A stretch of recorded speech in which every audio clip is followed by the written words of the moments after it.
Hey,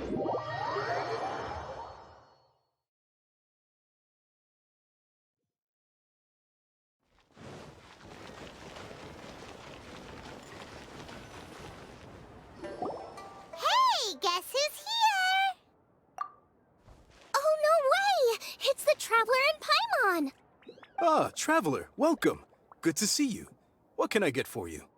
We want some blackback perch stew! All right, blackback perch stew it is. Make yourselves at home. It'll be right out for you in just a moment. Thanks, Chef Mal! I was just thinking about you guys, and now you're here! It feels like you heard my call and came running. You mean you were about to come looking for us? Uh-huh. There's something I want to discuss with you guys.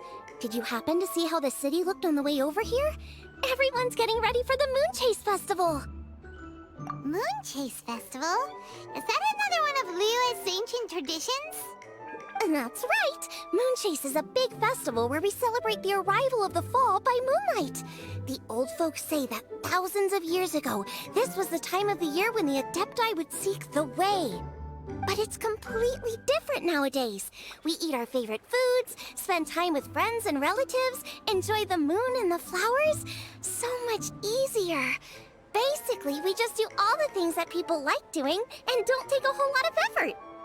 Sounds like Paimon's kind of festival.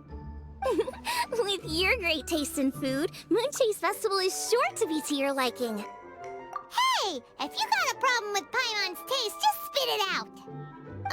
So are you guys free these days? I'm taking part in this year's Masterful Chefs. If possible, I'd like you to be my culinary consultants. That's right. Getting some suggestions from friends will broaden your horizons. Masterful Chefs, huh? So is that like a competition? Right, yeah! I guess you probably haven't heard about it before.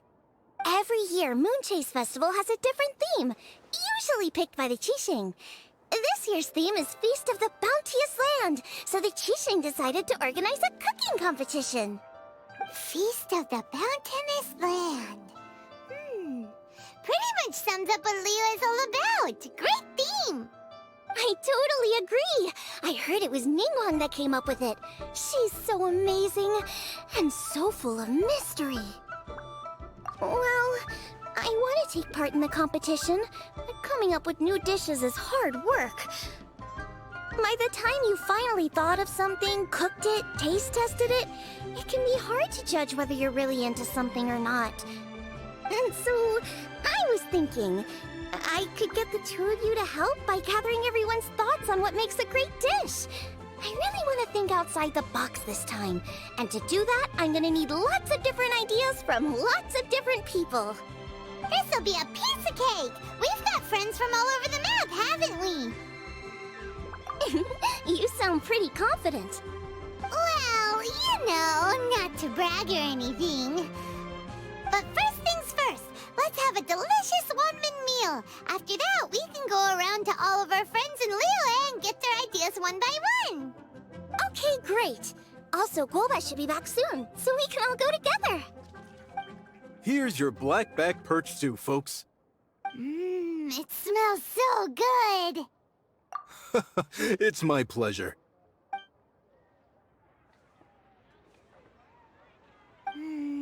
That was so delicious. Theory confirmed, this is definitely chili pepper weather. Xiangling can be a bit of a handful, so please look out for her while you're out and about.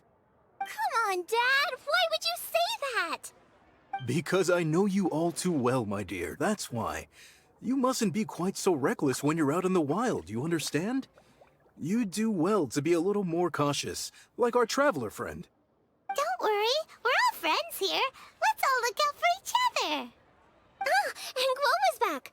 Roly-poling around as usual. All right, let's pack up and head out.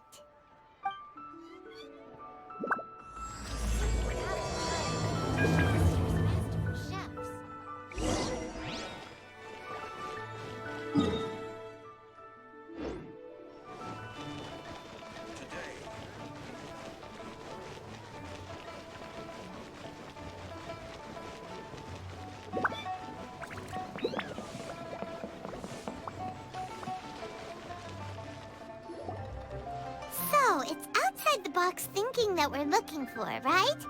Hu Tao always seems to have a unique perspective, so let's make this our first stop. What? My ears are burning. Did somebody say my name? Yeah, it's Paimon and the Traveler. Oh, and Xiangling, too. Oh, of course, Hu Tao! Way outside the box. Meaning you're here for some other reason, right? How might I be of assistance? Well, Hu Tao, I wanted to ask you, what kind of food do you like? What food I like? Off the top of my head, I don't really have an answer. Wow, so even Hu Tao gets lost for words sometimes. Paimon sure didn't see that coming. Come on, even the chirpiest birds clock out for the night, right? I'm no different.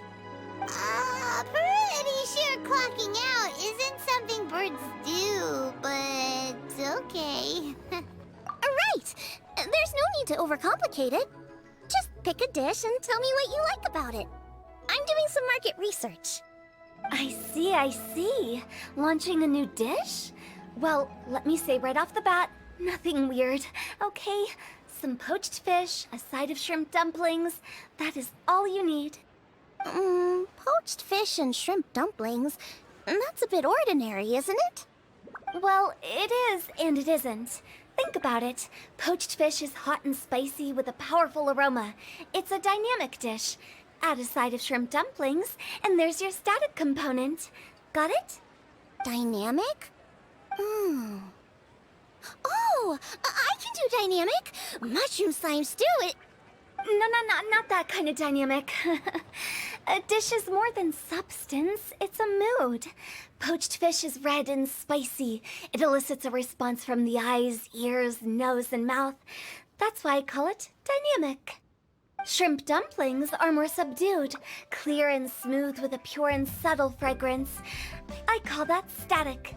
Combining dynamic and static is how you create a perfectly balanced meal. A union between opposite but complementary features coexisting in perfect harmony. Paimon didn't follow that at all. But at the same time, it kinda sounded smart, so... Okay, dynamic and static. Opposite, but complementary. So is this just another way of saying you should keep everything balanced? You know, a little meat, a little veggie, a little salt, a little sugar? Bingo! Except I don't think you need to have a sweet dish for it to be a complete meal. Personally, I always skip dessert. Okay, I think I got it. At first I thought you were just goofing around, but actually you make a really good point. How did I ever doubt you, Hu Tao? Thanks. When it comes to telling tales, the storytellers have got nothing on Hu Tao. Sounds suspiciously like a compliment to me. I'll take it. Uh-huh. Well, at least one of you gets it. Everything in this world runs on its own set of principles, be it the circle of life or sugar and spice. You either get it or you don't. Since the Traveler seems to approve, I'll make sure to factor it in. Paimon thinks we're pretty much done here now. Let's head to Boo Boo Pharmacy next. Boo Boo Pharmacy? Yeah, you'll definitely get some interesting responses over there.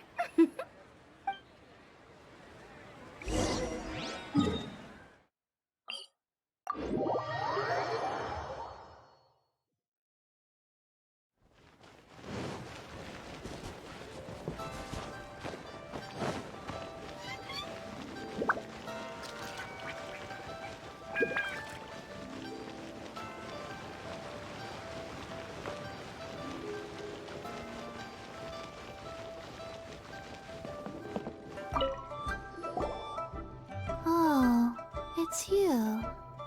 Is everything okay? Why, if it isn't the special guest who seldom visit. Less busy than usual, I see. Yikes! Oh, what happened to Baiju's voice? Excuse me? The neck. Oh, it's just Changsheng. Welcome. Here to procure an herbal remedy, I presume? No. We actually actually came for the conversation this time. We're here to talk food. I'm entering this year's cooking competition, so I wanted to ask you both... Oh, wait, there's 3 of you. I wanted to ask the 3 of you what kind of food you like. Most astutely self-corrected. We shall surely supply our assistance. You need to know what food I like? It's all the same. No flavor.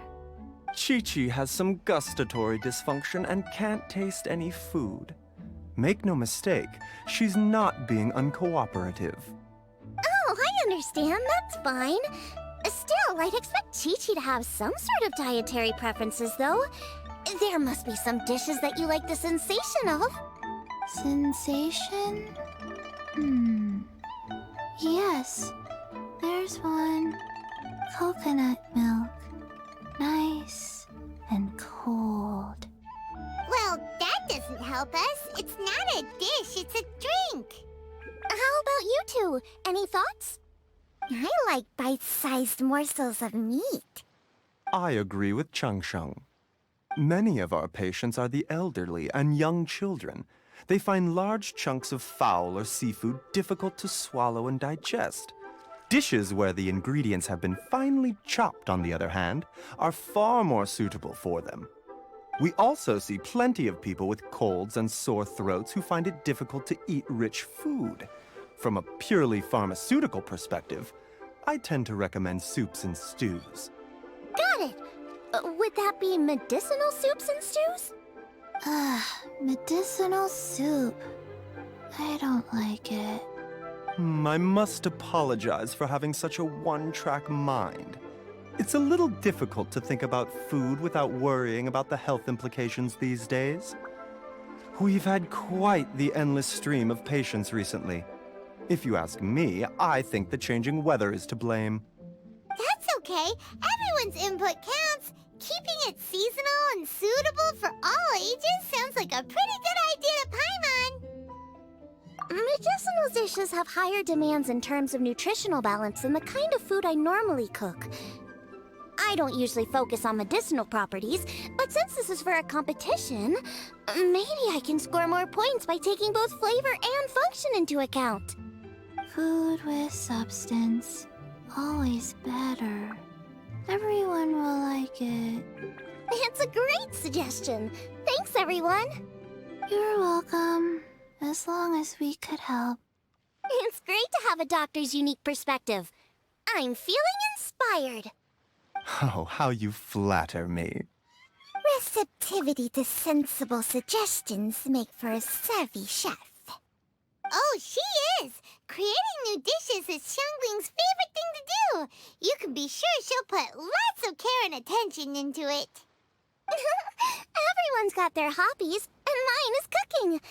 Usually I just go with my own ideas, but having a whole new perspective this time is sure to make a big difference to the end result. Great! That makes this whole trip worth it! Alright, time to move on to the next. So we've got an independent thinker's perspective and a health perspective. Next, Paimon thinks we should probably talk to some picky eaters.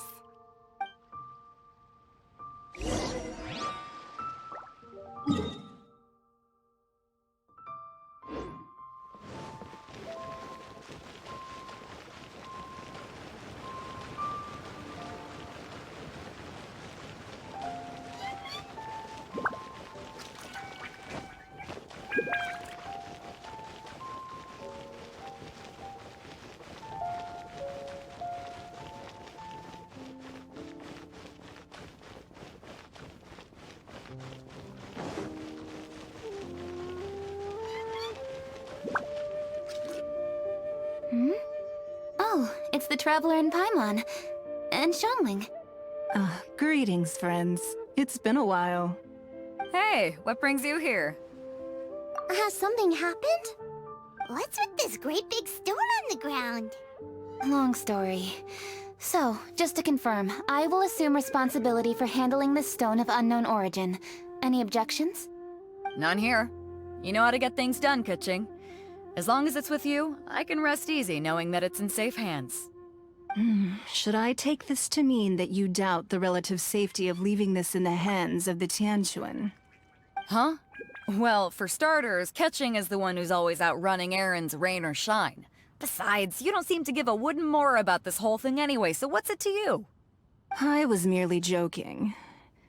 You, meanwhile, seem only too ready to pounce when an opportunity to publicly lambaste me arises. Even when it means giving our poor mutual friend here the cold shoulder. By no means. You wish to know about the stone, I presume. Then let me invite the great seafarer Captain Beto to tell the story, if she would be so kind. You... Fine. Well, it's a big one, right? And such a smooth surface, too. Makes you think there's gotta be a good chunk of jade in there. It was found by a fishing crew, not far off the coast. It must have been underwater for years, so the erosion will be what's given it that smooth finish.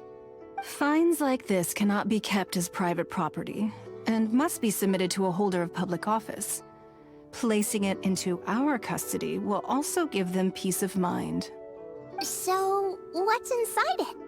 Well, we've hit it with just about every weapon we could get our hands on and haven't managed to even dent it yet. Clearly there's more to it than meets the eye. No weapon could smash it open. Wow. Paimon doesn't think we've ever encountered a stone like that before. Kuching has taken an unusually keen interest in this giant stone, which is why we are leaving the matter in her capable hands. Let's put that aside for a second. Traveler, what brings you here? Were you looking for someone? Actually, we were looking for all of you. We need all hands on deck here. Oh? Hopefully not because there's been some sort of cataclysmic event. No, nothing like that. Paimon's just getting carried away. I just wanted to ask everyone about their food preferences. Food preferences? That's a little unexpected. I have rather simple tastes. Precise, pure, smart, and sophisticated. That is all I require. That's your idea of simple, huh? I summed up my culinary requirements in 4 words. Is that insufficiently simple for you? A few weeks out on the open ocean would fix your flawed definition of simplicity, let me tell you that. What about you, Beto? Me? If it's freshly cooked and piping hot, that floats my boat. If it's got a little chili pepper in there too, I'm one very happy captain. Paimon thought you would have said bar food. Oh, bar food works too. As for me, it's got to be seafood. Okay, got it. So, seafood, piping hot, and, simple but sophisticated. And that's where I would disagree. Traveler, surely you've heard of golden shrimp balls. Oh my, they're my favorite. You need to wash and devein the shrimp, wrap it in finely sliced potato strips, then deep fry it to perfection. There's no room for cutting corners. They're very precisely put together. They taste pure, the presentation is smart, and the skill needed to cook them is highly sophisticated. It fits Ningguang's forward summary to the letter. Huh. So what you're saying is, for all the frills and trills, good food is all the same at the core? I heartily agree. Golden shrimp balls are a prime example. Their essence lies in combining art and nutrition in a single package. It is a dish of true value. Okay, got it. So Kuching loves golden shrimp balls. I didn't say that. Did I? No, at least not outright. Alrighty. Thanks for all your input. I'll be sure to take it all into consideration. Traveler, Paimon, do you have anything planned after this? Good. I'd like you to help me investigate something. It's about this stone. You picked the right people for the job. We investigate stuff all the time. My thoughts exactly. The Qixing has a public duty to deliver our final verdict to the fishermen, but there are also some things I would like to investigate on a personal level. I'm sure you've become acquainted with the general background of the Moonchase Festival. However, I have my own understanding of this festival's roots. My grandfather was a researcher of Liyue's traditions. In his notes, he indicated that there was a deity called the Stove God in ancient Liyue, which people paid tribute to at a certain time of the year. Very few written records make mention of the Stove God, and those that do are notoriously confusing. Some scholars believe that the Stove God was just another title held by the Lord of Geo, but others suggest that this was a different deity altogether. One folktale even claims that the ancients found the Stove God's shrine, but there was no statue. Only a huge, smooth slab of stone. Shortly after it was found, the stone was lost in transit, and it hasn't been seen since. This stone here has all the same features, so I suspect it could be the one that went missing all those years ago. After many years of researching ancient texts, my grandfather came to believe that the practice of paying seasonal tribute to the Stove God may be best described as a festival. He called it the Stove God Festival. That would make it the forerunner to the Moon Chase Festival we know today. But this is all just theory and conjecture. To prove any of it, we'd need to start by identifying who the Stove God really was. Now that Rex Lapis has passed on, and Liyue has entered the age of humankind, his successors should continue to respect our nation's culture and traditions, just as he did. That's why I think the responsibility for this situation should fall to me. It's a chance to shed light on our history, revitalize an ancient tradition, and possibly prove my grandfather's hypothesis along the way. With any luck, we'll nail all three in one fell swoop. It was just a couple of days ago that we received this stone. Right after we decided to use food as the central theme for this year's festival. It makes me wonder. Maybe a divine will is at work behind all of this. 3 birds with 1 stone, huh? That's pretty efficient, even for cooking. Hey, don't worry about that. This sounds super important, so don't mind me. Besides, we're only... Wait a second. I got it! What? Why are you shouting? Ka-ching, can I tag along for your investigation? But... Since it's all about the Stove God, I might get to learn something useful about cooking along the way. It'll be great inspiration for me in the competition. Please, let me come along. I promise I'll help. if it means that much to you... Okay, I suppose you can come. Really? Yay! Thank you so much! You're the best! Now that that's settled, time to get going. Jingsa Village is said to be home to a lot of historical texts, so I'd like to start by making some inquiries there. Alright, then it's off to Jingsa we go!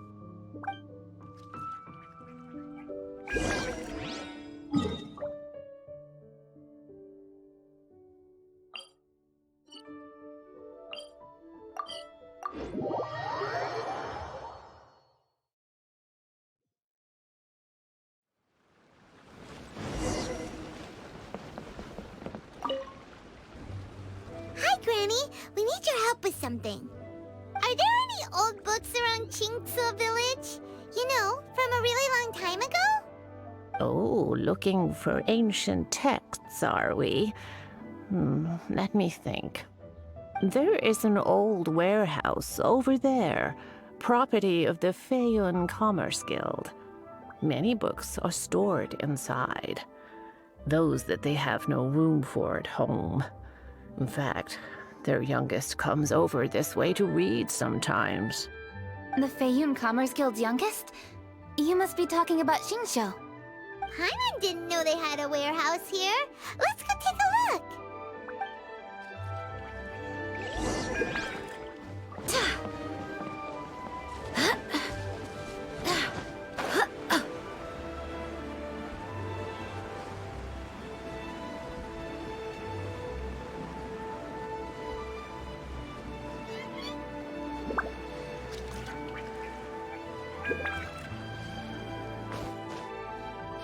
Help!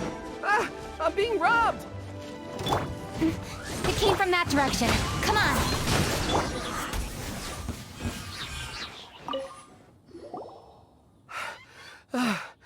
I've come here to clean the book warehouse plenty of times before. This is the first time I've run into these crooks. Are you all right? I am, thanks to all of you. Hey, wait a minute. You're the Traveler, aren't you? And you're with... Lady Kuching! An honor! Truly an honor! We'll try not to take up too much of your time. I understand that this book warehouse is the property of the Feiyun Commerce Guild. Could you advise whether we might find any text relating to the Stove God in this collection? The Stove God? I heard that's the Lord of Geo, right? Huh? Really? Yeah. A friend of mine who conducts research mentioned it once before. We use stoves for cooking, and stoves are built from rock. Some people think that the stove is a gift from the Lord of Geo. And that's why they call him the Stove God. Seems logical enough. But do you have any books on the topic? I'm sorry, I'd have to ask the young master about that. Oh, any questions? Please, ask away. Hey, it's Chongyun and Xingqiu! Hello, one and all. Hey guys, what are you doing here? I was bored with nothing to do, and thought I'd come out this way for a bit of reading. And then I thought, why not bring Chongyun along too? Yes. I'm just along for the ride, really. I see the Yuheng Kuching is with you. Whatever brings you here must surely be a matter of grave importance. Master Xingqiu, if I may be so bold, do you happen to know if there are any texts on the subject of the Stove God among this collection? Since I personally selected which volumes to store here, I do have some recollection of their contents. If my memory betrays me not, there is one volume among them called Demystifying the Legends of Liyue, which mentions the Stove God. Might I take a look? Certainly. If it pleases my lady, I shall lead the way. Sheng, I will take care of things here. You're free to go about your own business. They're back! So did you find it? Yes, Master Xingqiu has quite an exceptional memory. Demystifying the Legends of Liyue does indeed mention the Stove God. However, it says the following. The body of the dragon wielded a tail that could eclipse the sun, and claws to command fire and teach the ways of wisdom. Receiving the gift bequeathed unto them, humankind cooked food with fire, and thus did they prosper. The body of a dragon? The stories about Rex Lapis say the same thing. That much is true, but this is the only passage in the whole book. If we want to find out more, we'll have to continue our investigation. There's nothing further to discover here. It seems we'll have to look at other options. I come from a long lineage of exorcists, and our family too has amassed a number of ancient texts. Now that you mention the Stove God, I seem to recall reading somewhere that this god once appeared at the Guili Assembly. Of course, I can't say if it's true or not. Books are penned by people. All they can do is show what the author was thinking. Everyone's mind is different, so every book on a given topic will give a different account. I apologize that we could not help in a more substantial capacity. Your help thus far is quite ample. Liyue is a vast and rich land. All things that existed here in the past have left their trace. So long as we do not abandon our search, it is sure to bear fruit eventually. Thank you all. We will continue our investigation elsewhere. Oh, hold up! I had a question too. Xingqiu, Chongyun, could you tell me what kind of food you like? Food? Oh no. You're not thinking of taking part in the Masterful Chefs, are you? Yeah, I totally am. What's wrong? You look like you've just seen a ghost. Xiangling, this is a major event. I beg you, please don't cook anything strange for this competition. What do you mean, strange? Mushroom slime stew, to give one example. Okay, fair enough. That dish isn't my most popular. But that's why I'm doing all this research, so I can create some really special dishes to win everyone over. Well, in that case, I like cold food. That's because you can't handle hot and spicy, right? Yes, you're absolutely right. My tastes are on the mild side. I prefer gentle dishes with minimal seasoning. Soups and stews, vegetables and broth, seafood or freshwater fish, either boiled or steamed. These kinds of dishes I am most partial to. No surprises from the Gugua Geek. Okay, another mild child. Got it. These are just personal preferences, and everyone's are quite different. Are you sure this eclectic mix of opinions will be of any use? Of course! You're my customers, and putting a smile on customers' faces is my calling as a chef. Though Xiangling's market research blade stabs often into the dark, her heart never strays from the noble path. If anyone can win hearts and minds with their cooking, it's gotta be someone like Xiangling. She's got pure intentions and really cares about the customers. No, where's all this praise coming from? Knock it off, guys. You're embarrassing me. Sorry for holding you all up. That's all I needed to know.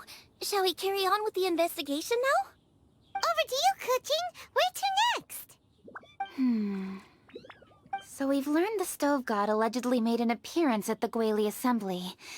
But today that place is largely a wasteland with few traces of human activity. Wangshu Inn is close by, so let's stop off there on the way over and see what we can find out. Forgive us, for this is where we must part ways. May your journey be a smooth one. Yes, best of luck. If you run into any difficulties, come and find us. We'll be only too glad to help. Let's go! Next stop, Wangshu Inn!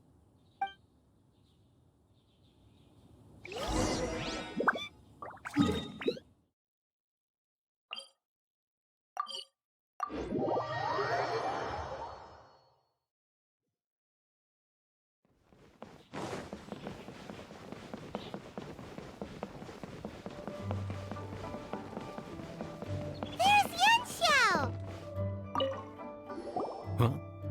Oh, Traveler. Who are all these people? Friends of ours! Allow Paimon to introduce Xiangling, Guoba, and Kuching.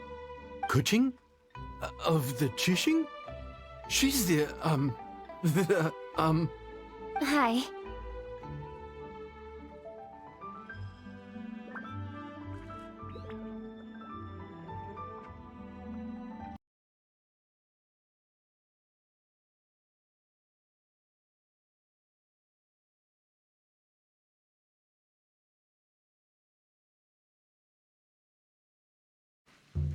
So, is there something I can help you with? You've come a long way out to end up at Wangshu Inn. Let me fill you in. Ah, okay. I see. Legends claim that the Stove God once appeared at the Guili Assembly. As Wangshu Inn is the oldest extant building in this area, any historical texts from around these parts are likely to have ended up here. Is there a room in this inn for storing books?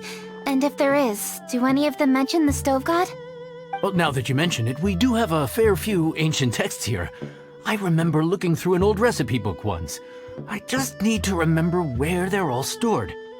If you're happy to wait here for a few minutes, I'll go have a look right away. Oh, Traveler, there's something I need to discuss with you. What is it? We need to pay up or something? What? No, I wouldn't take your money. We're all friends here. I just wanted to ask if you had the time to make a satisfying salad for me. A satisfying salad? What for? Yeah, guy who hangs out on the roof terrace, you know? Good-looking fella, not too tall. Shh! Don't you think he can hear you? Oh, right. Yeah, maybe. Anyway, you know who I mean. The boss told me to take care of him, but this guy, let me tell you, he is one tough nut to crack. He usually turns his nose up at everything that isn't almond tofu. But the boss tells me you once made him a satisfying salad, and it all went down so well. So I was thinking, could you teach me how to make it too? That way, I'll have something else in my arsenal. Oh, so this is for show! You guys really look after him, huh? Well, that's life, right? You gotta look out for your own people. All right then, wait right here. I'll be just 1 minute. Clock is ticking! 59, 58... Sorry for the trouble, Traveler. Okay. Here you are. Thank you ever so much. While Kuching's reading her book, let's make that satisfying salad. Xiangling, I'd love to come watch too, but I don't want to get in the way, so I'll just stay here with Kuching. Okay, shall we go then? Go ahead and get started. I'll just watch from over here. I only need to watch you make it once to have it committed to memory. That should do it. All right, thanks for that. I think I've got it now. You got all the steps down, right? Of course. Don't forget, I am the best chef around these parts. Let's go see what Kuching and Xiangling are up to. Kuching, Xiangling, we're back! You finished cooking? Good timing. We finished our reading too. And? Useful? Or no? Useful. There is a passage concerning the stove god, and it's not what we were expecting. I quote, 60 miles to the northwest is the Guili Assembly. Many were settled there, where they hunted in groups, farmed the land, and made their living from what the soil yielded. When the stove god descended, one god became many, all of which were the height of children. As does a star when it descends into the world, so the stove god went out among the common folk and taught them to create fire. With fire, the people at last learned to make hot food, and they dined on rice congee and cooked meat thereafter. This is a radically different account from the one given in Demystifying the Legends of Liyue, and also a conflicting one. One god became many? Does that mean there was more than one stove god? Taking the text at face value, that is what it says. Went out among the common folk and taught them to create fire. So did the stove god really go and teach people how to cook firsthand? Now that's a god who truly cared for their people. So, we've got two leads, but they contradict each other. How do we know which one to believe? By continuing our investigation and reserving judgment for now. Thank you for this text, Yanxiao. It's my pleasure, really. Think nothing of it. If anything, I should be thanking the traveler. Listen, you've helped me an awful lot. Not just today, but in the past, too. I want to make it up to you properly, and as it happens, things are pretty quiet here today. So I'd like to take the chance to treat you all. What do you say? Will you stay for a meal? Wow, he sure sounds confident in his cooking. I like that. Confidence is one of the best ingredients a chef can have. I really want to try his cooking. I say we take him up on his offer. It's hard to refuse a generous offer like that. Yes, I think we can fit this in. Yanxiao, we await your culinary creations with great anticipation. I won't disappoint.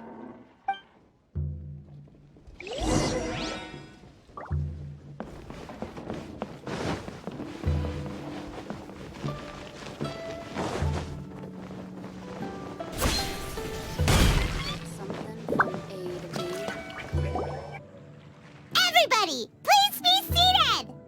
You think you own the place? I'll sit here with Guoba.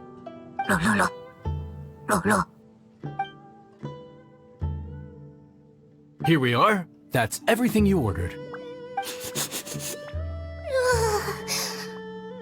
all smells amazing. I think I've met my fellow finalist. It smells beautiful. Strange. I never would have guessed that such a gifted chef worked here. This inn isn't particularly known for its food. Everyone likes a good meal, whether they're staying the night or just stopping by for a bite. We call it an inn, but the fact is it's much more than that. We have to cater to all aspects of daily life to make this a true home away from home. Please enjoy your meal at your leisure. I should get back to work now. Yanxiao, are you taking part in this year's Masterful Chefs? Huh? You too? Yep, I've signed up already, and I've got my eyes on the prize. Your cooking's delicious, Yanxiao. I'm really looking forward to seeing you in the final. Huh. Interesting. All right, I'll see you there. What was that? Some kind of power move? No, it seemed more sportsmanlike than that. Yep, he's a really talented chef. His food was excellent, and it showed he has a level-headed personality. That's the kind of chef that could be a match for me. I haven't had any competitive cooking experience since my cook-off with Brooke in Springvale. You're too kind. Guoba, what are you doing? No. Guoba's eating the... Those were Kuching's! How could you steal them while she wasn't looking? Oh, my golden shrimp balls. Huh? You ate every last one? Ugh, Guoba, we've been through this. When we're with friends, you gotta be on your best behavior, okay? I'm so sorry, Kuching. I promise I'll make it up to you. What's the big deal? We can just get another plate. After all, it's Yunshao's treat today. It's not the same, though. The moment's gone. Sure, you can eat something else, but you can never go back and change the feeling of despair as your food is snatched away from right under your nose. The dining experience is a trinity of emotion, food, and atmosphere, and you've got to have all three to make it work. I have to say, now that you mention it, that is a very accurate appraisal of the situation. I'm gonna make it up to you, Kuching. Is there anything you want to eat? Anything at all. Whatever it is, I'll make it for you. I don't have high hopes for this, but equally I don't want her feeling guilty. Okay, I'll let her do this for me. If you insist, there is one dish that perhaps you could try making for me. It's an old recipe from my grandfather's notes. No problem. May I see it? I'll get it to you when we're back in Liyue Harbor.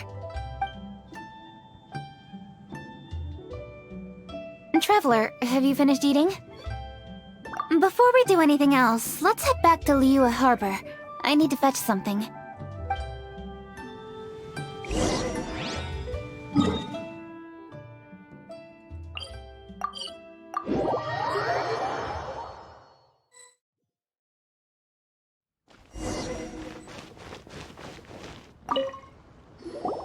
I need to go home to fetch my grandfather's notes. Let's meet at Wanmin Restaurant later. Great!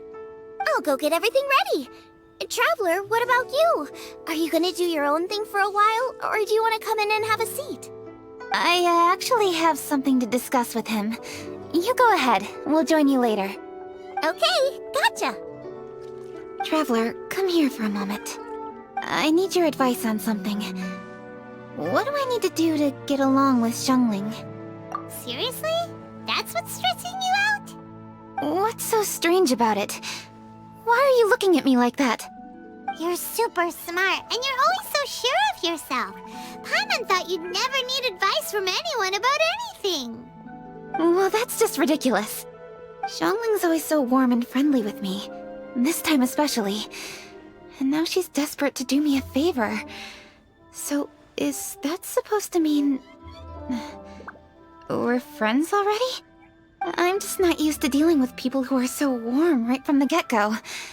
How exactly am I supposed to respond to that? Okay. Noted. Thank you, Traveler. I'll see you again shortly.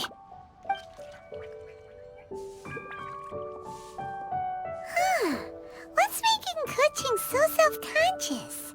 Paimon thought nobody would be able to get under her skin.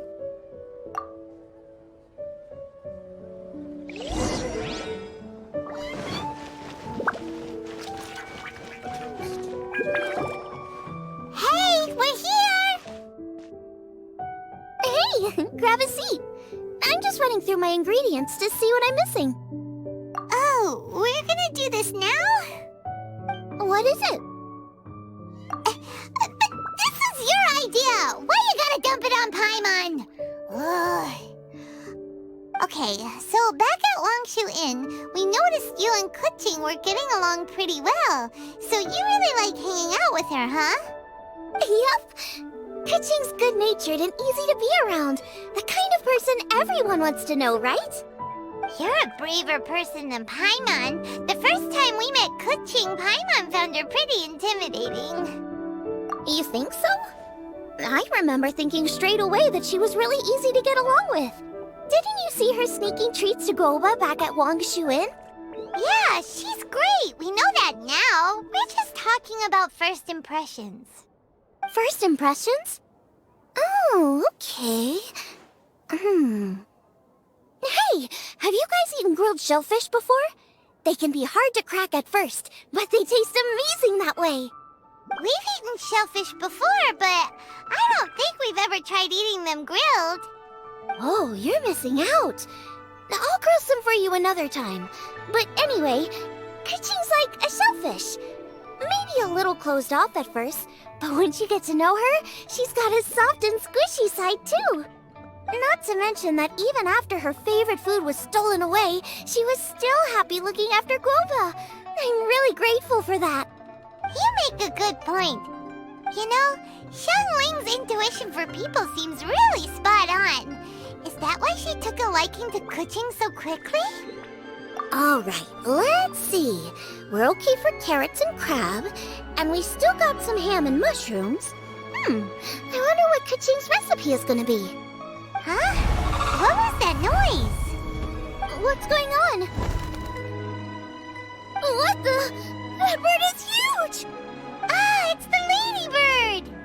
Excuse me, one shall not be addressed in such a manner. One shall be known as Adeptus, whose name, should you care to mention it, is Cloud Retainer. Cloud Retainer. That does sound like an Adeptus name. Well spoken.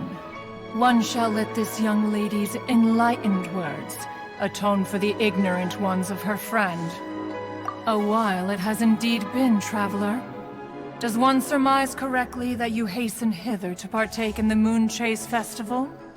Ah, so even the illustrious traveler has been summoned to attend the Moon Chase Festival.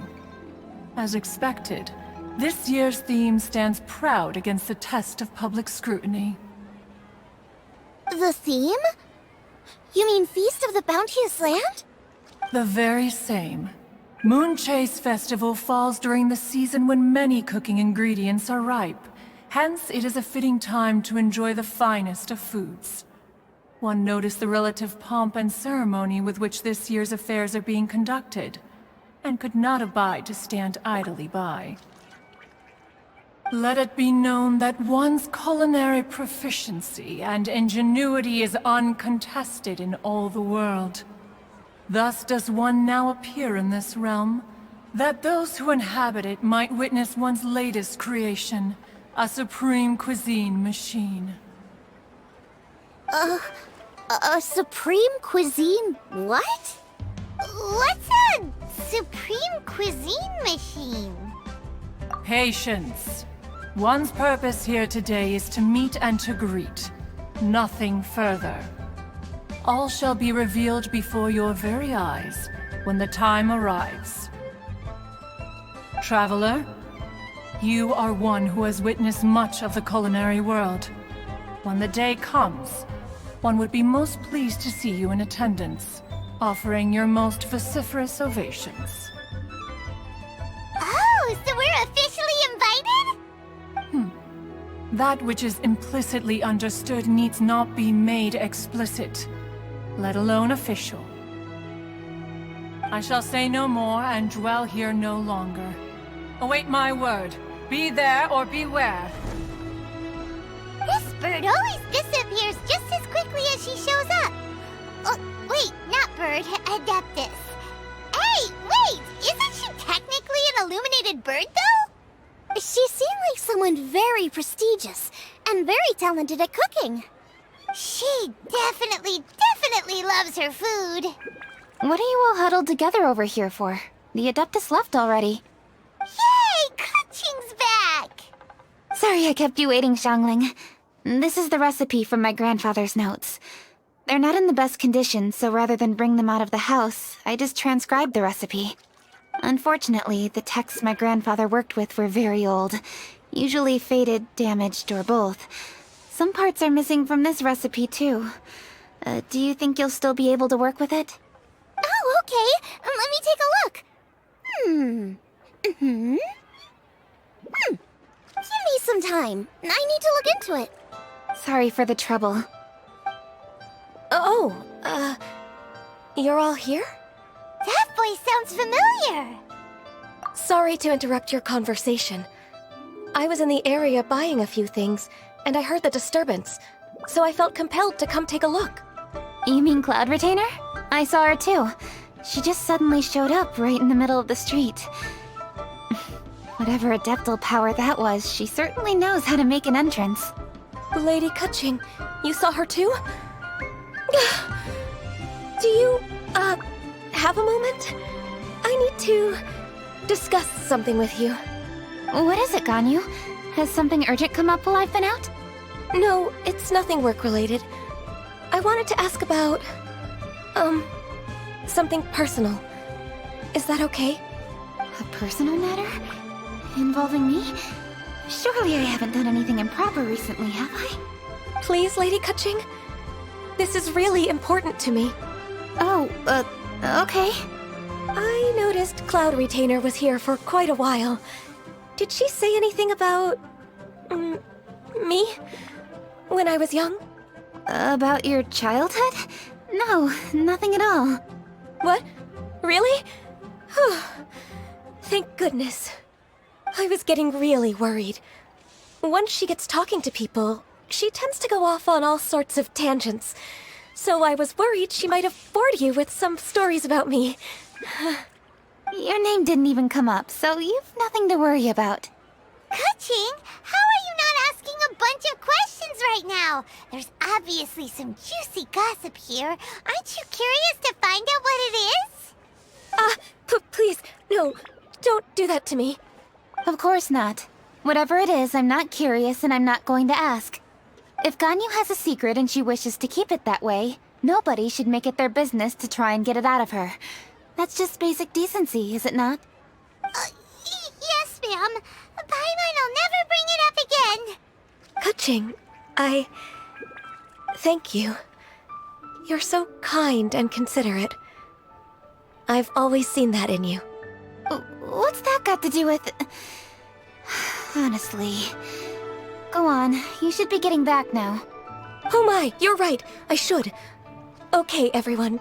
Please excuse me. I should get back to work now. Take good care of Kaching for me. Hey, what are you trying to say? Don't worry, Ganyu. We will. Thanks. Hope to see you again soon.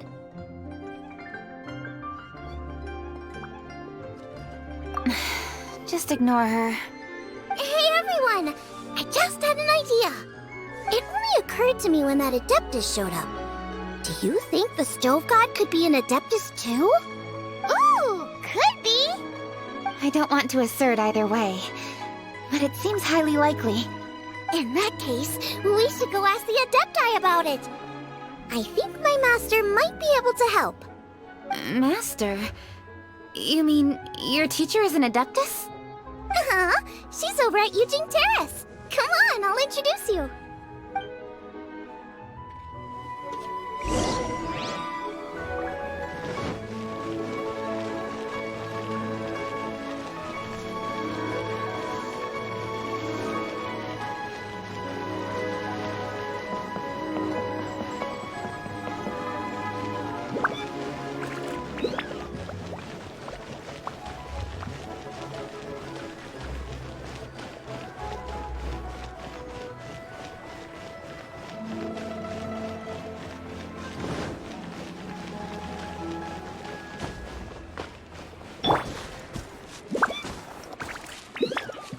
The wind knows me.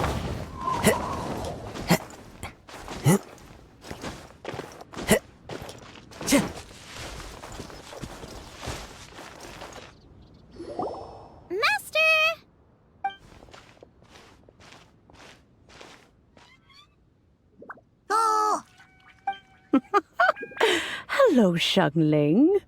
Madam Ping is Xiangling's master? I did not expect that. Master, how are you keeping these days? Are you well? Oh, very well, thank you. What a surprise it is that you all had the time to come and visit me today. Hello. Master, we came here because we have a question for you. Do you know about the Stove God? Of course I know the Stove God. Does this mean you know them personally? Ah, I see. It's the Moon Chase Festival, isn't it? How interesting. So you came to hear some stories about the Stove God. That's right. We're investigating something that happened recently. I see. The great stone surfaces. And so you open an investigation. I must commend your guesswork this far. I did indeed know the Stove God of whom you speak, but it was a great many years ago. Moonchase was originally a rite observed by the Adepti, not something in which the ordinary people of Liyue would ever partake.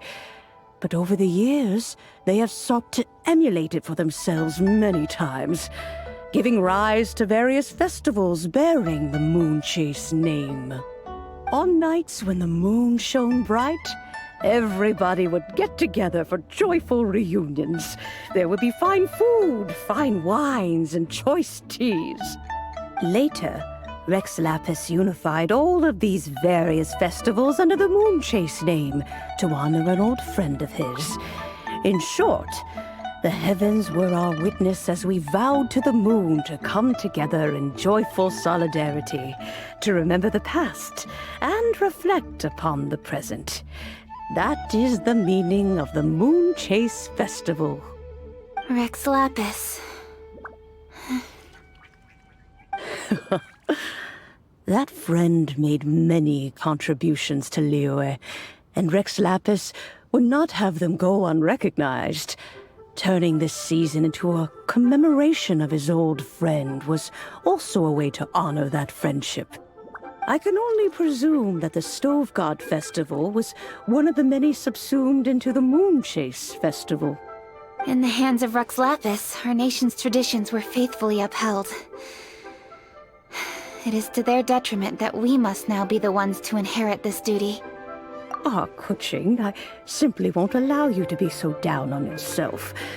Nothing would delight Rex Lapis more than to know that those who follow in his footsteps continue to value these traditions and are working tirelessly to do them justice. Thank you. Lady Kuching! Huh? Lady Kuching! Lady Ningguang wishes to speak with you. Ningguang's looking for me? Must be important. Please excuse me, everyone. If I'm not back soon, you'll find me at Ningguang's office.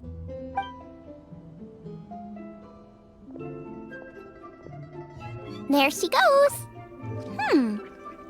Kuching's a lot more serious when she's got her work face on. Do you want to know who Rex Lapis's friend was? Oh! Paimon does! Yes, precisely. There are few genuine coincidences in the world. The story of the Lost Festival and the old friend are indeed one and the same. The Stove God was a good friend of mine, too. What a pity it is that the god is now gone both from the world and from people's memories. How could that happen? It is to everyone's regret that the Stove God passed. But gods cannot be fully destroyed, and we made a pact to wait until the land became fruitful once more.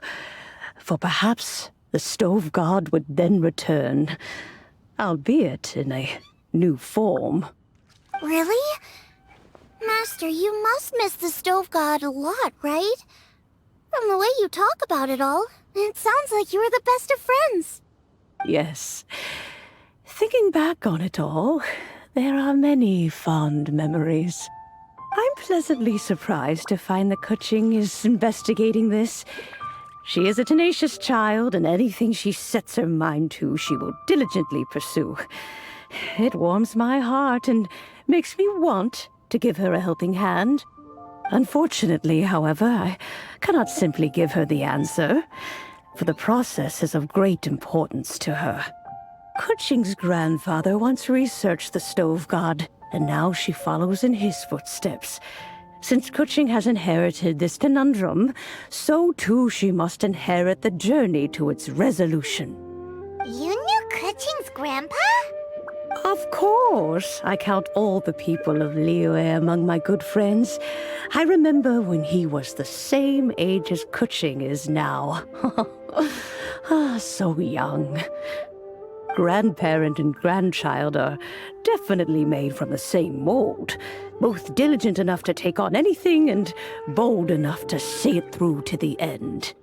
I like to think of Liyue as my own little potted plant. I've watched it grow and blossom, and it grows more beautiful all the time. In the blink of an eye, the buds of yesterday are in full bloom today. It's wonderful to see. For new blossoms must bloom on the branches if the tree is to remain evergreen and ever young. My dears, you are absolutely right to focus your investigation on the stone.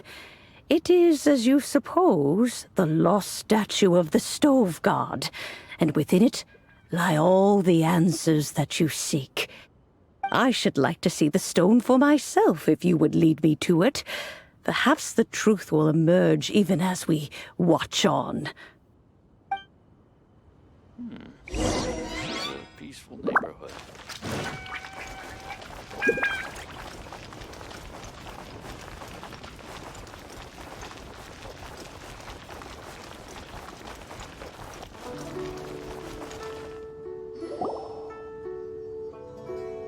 You're all here. I was just about to send someone to fetch you. Kuching, has the stone undergone any changes? A crack has appeared in one corner, but we still can't tell what's inside. What happened? Did someone chip it while no one else was looking? More likely a natural occurrence. Our weapons have had no effect on it. How would a natural occurrence crack it open? This is because the Stove God draws power from the actions of the masses. The heat of a busy kitchen, the joy of a reunion. Keep up the good work, and the truth will rise to the surface soon enough. All the books say the Stove God is the deity of food. So is the stone opening up because everyone's cooking for the festival? Statues draw power from their people. So, if the Stove God has dominion over cooking, could it be that the passion people put into their cooking gives power to the Stove God? Ningguang and I chose Feast of the Bounteous Land as this year's theme, and now every chef signed up for the competition is busy preparing. Paimon's theory is not an unreasonable one. Plus, a lot of families have reunion feasts around this time. With everyone back home, the whole city's bustling with people, and that adds a lot to the festive atmosphere. So if the stone cracked because Liyue started getting festive, that must mean that when the festive fever peaks, it'll bust right open, right? That's gotta be it. Right, Master? Well, we'll have to see then, won't we? Okay, the fact that cooking is involved gives us a perfect opportunity. The selections phase of Masterful Chefs will be held indoors and seen by only a few people, but the finals will be held outside in public. Everyone who wants to will be able to come and watch it. The atmosphere will be incredibly lively, no question. And when the finals end, boom! We'll get to see who the Stove God really is, right? It's definitely a possibility. Well, I've already signed up, so I should be able to help. Yes, for a chef as accomplished as yourself, getting to the finals should be a breeze. All this talk of cooking competitions is making Paimon hungry. Oh, Paimon can't wait! It'd be great if Paimon could take a nap and then wake up when it's the finals.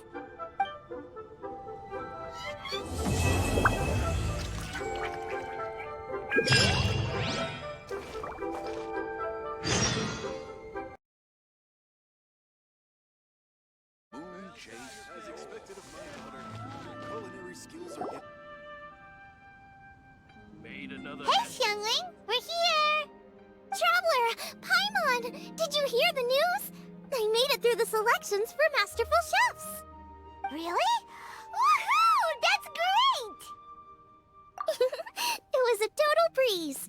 I wasn't even trying. But a true champion never rests on their laurels. I'm still gonna need your help to prepare for the competition. I made a few new test dishes, and I was hoping everyone could try them and give some feedback.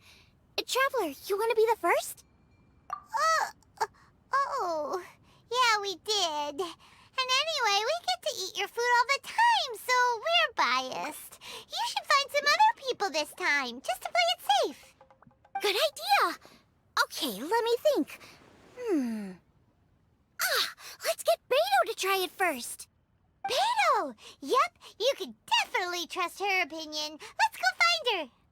Right now, she should be down at the docks. Let me box up this food real quick, then we can head on down. Should I save this money?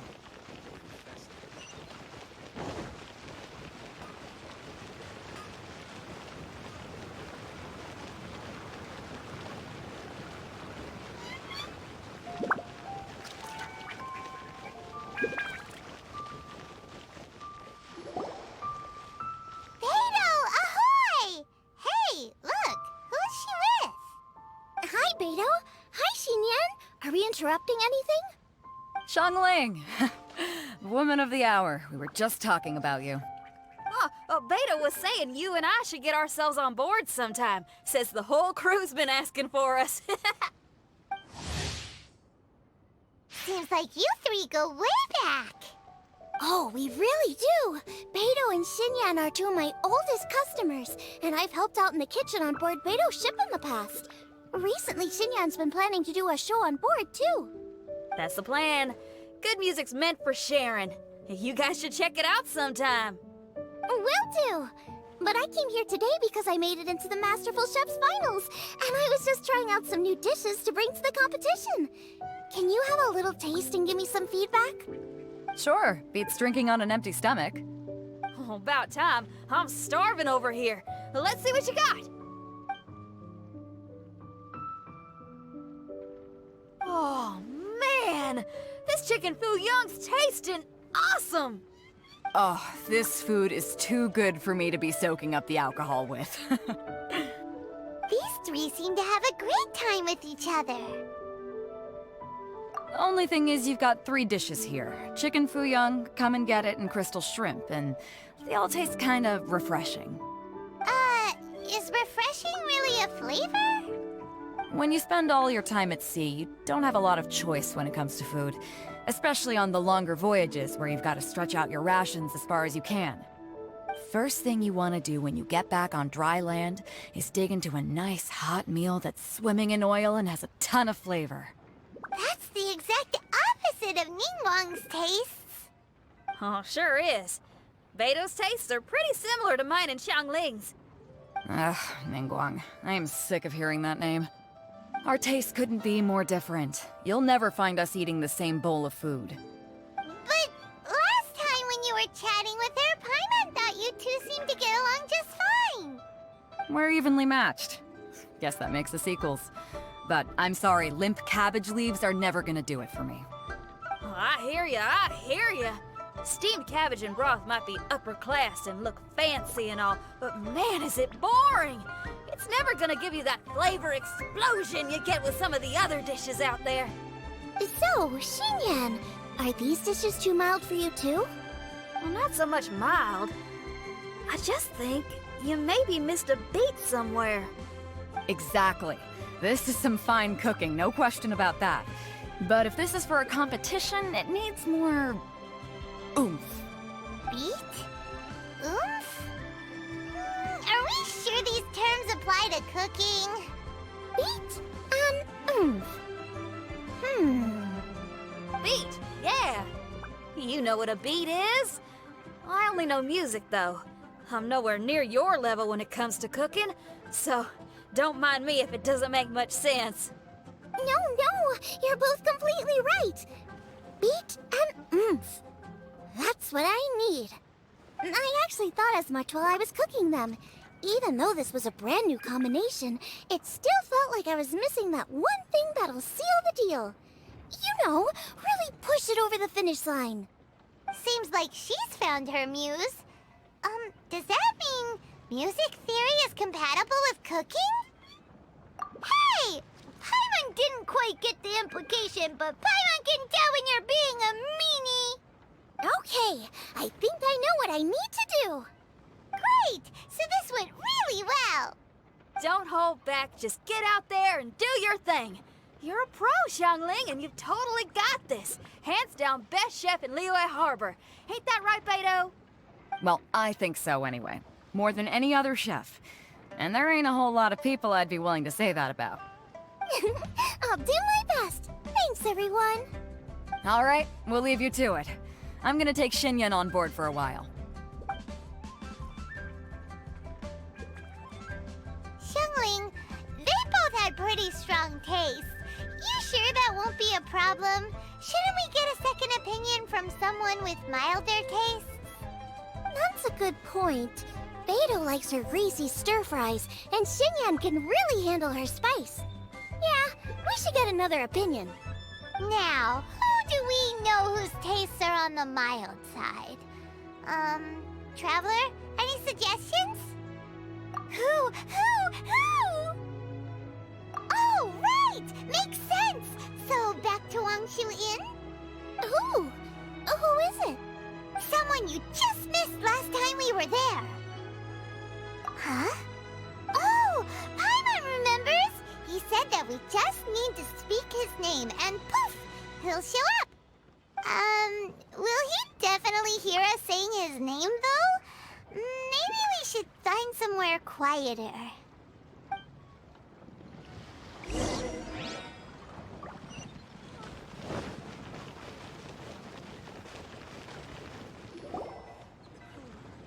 Okay, let's take turns shouting his name. Uh-huh. Do I need to do this too? Hyman's going first. Ahem.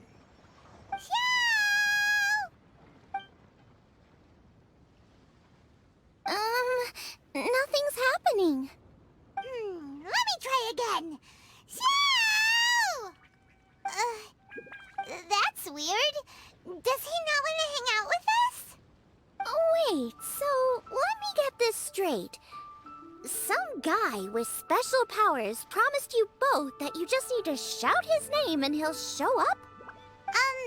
Well, not both actually, just one of us. Oh, right.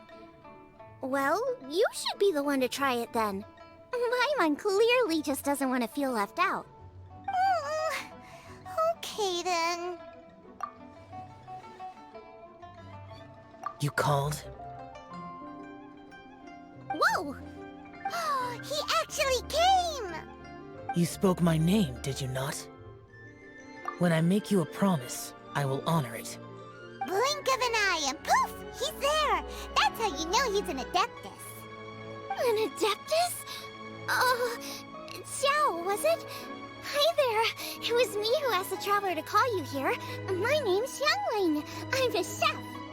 I've made it into the finals of this year's Masterful Chefs, and I'm testing some dishes out in preparation. I'm trying to get feedback from customers with all different tastes. Customers. And that includes me? Uh-huh. The traveler says you prefer mild food. Just the kind of person I'm looking for. If you don't mind, I'd like you to try the dishes I've made and tell me your thoughts. Since it's you, I will do it. Yay!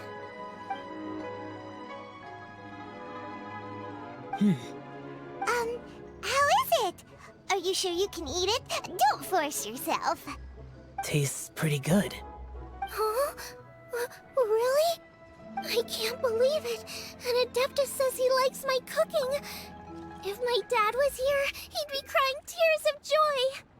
You excel in the culinary arts. I'm reminded of another chef I know. That chef cooks dishes with soul, as do you. Both of you are masters of your craft. Who do you think he means? Smiley Yanxiao? If I had to find fault with something, the two sides are a little strong for my taste. Some minor adjustments would take this dish from excellence to perfection. Just my own opinion. Do not fixate on it. Take it or leave it as you see fit. All right, go easy on the sides. Okay, I got it. Thank you, Adeptus friend. It was really great to meet you. I'll be leaving now. See you next time. Paimon still can't believe he actually came. now. Do you think he'd come back right away? Only kinda, maybe, not really joking. Jeez. Good news! After 2 rounds of taste testing, I've had an idea on what to do next. Great! Lucky we picked the right people to talk to. I better head back and try this out a few times while it's fresh in my mind. Thanks for your help. Oh, and the final is in Yujing Terrace. You better come and watch. Will do. Good luck!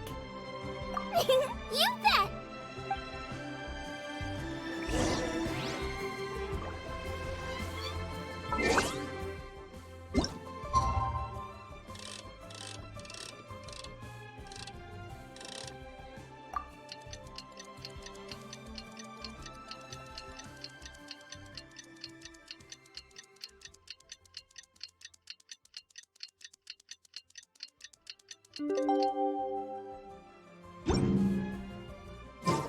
I do hope the Knights of Favonius...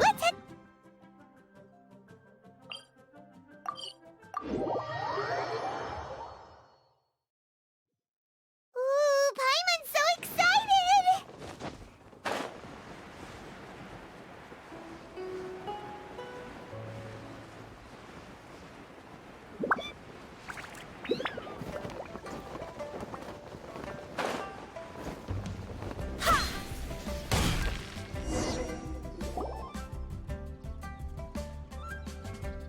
Welcome, everyone, to the Masterful Chef's Final.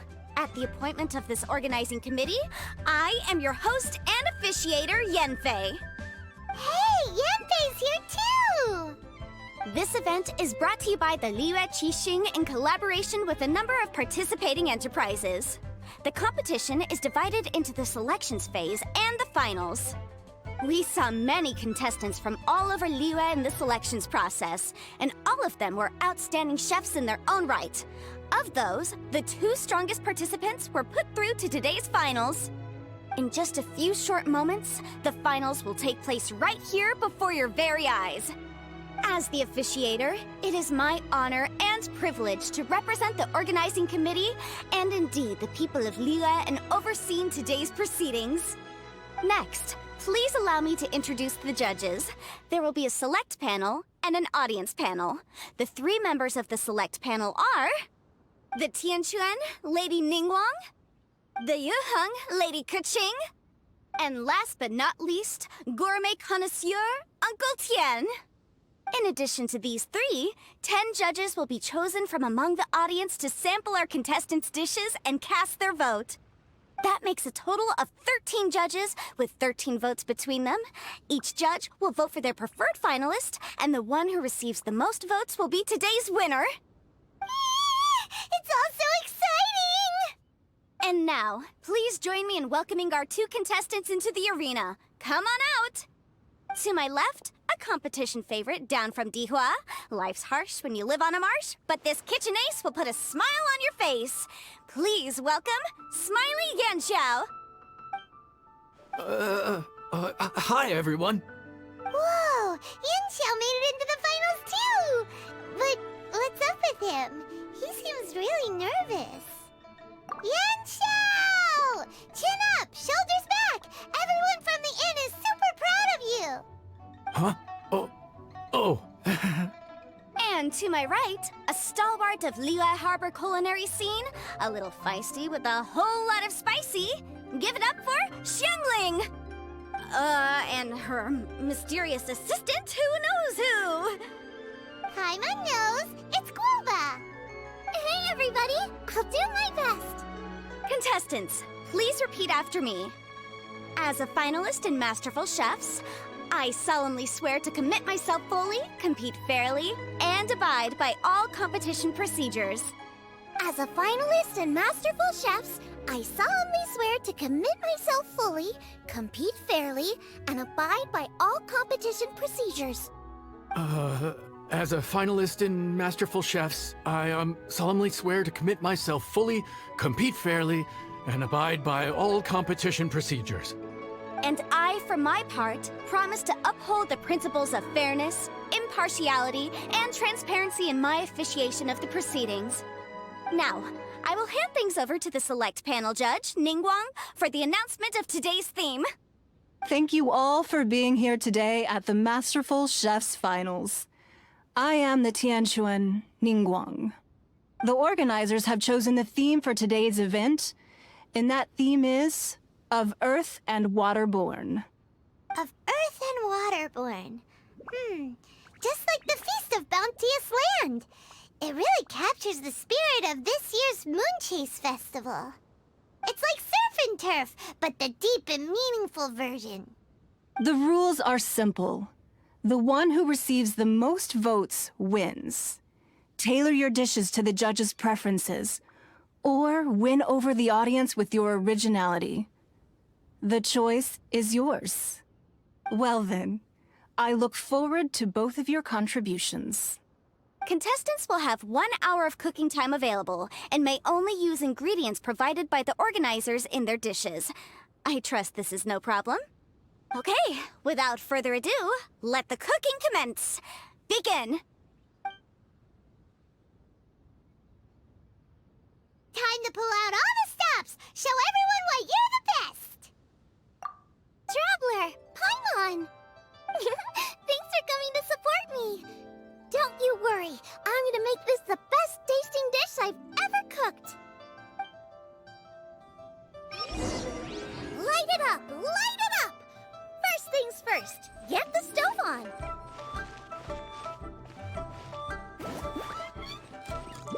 Xiao thought the side should be milder, which makes sense to contrast with the main dish. And I guess that's what Xinyan meant. You gotta have on beats and off beats. But at the same time, you have to end on a high note. So I think I'll add a little sugar to the crystal shrimp just to bring the flavor up a notch.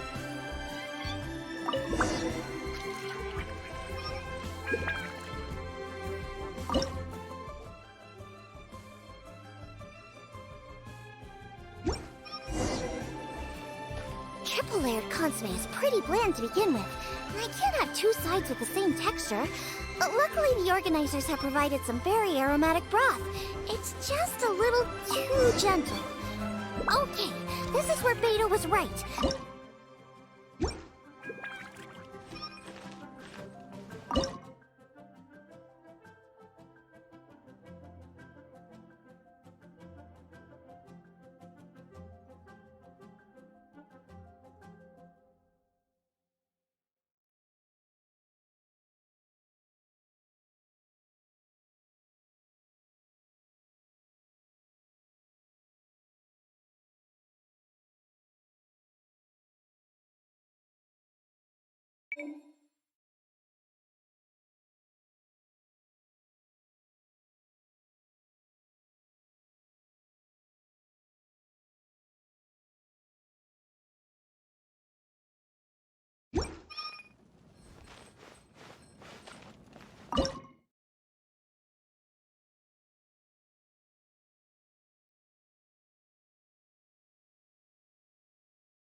Chili chicken is the main event.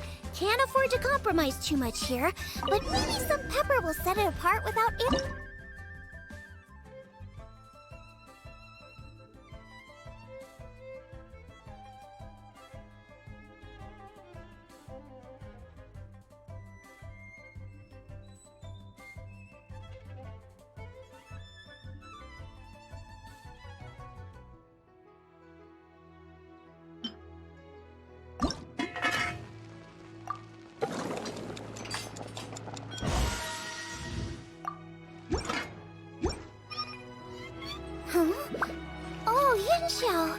He doesn't look so good.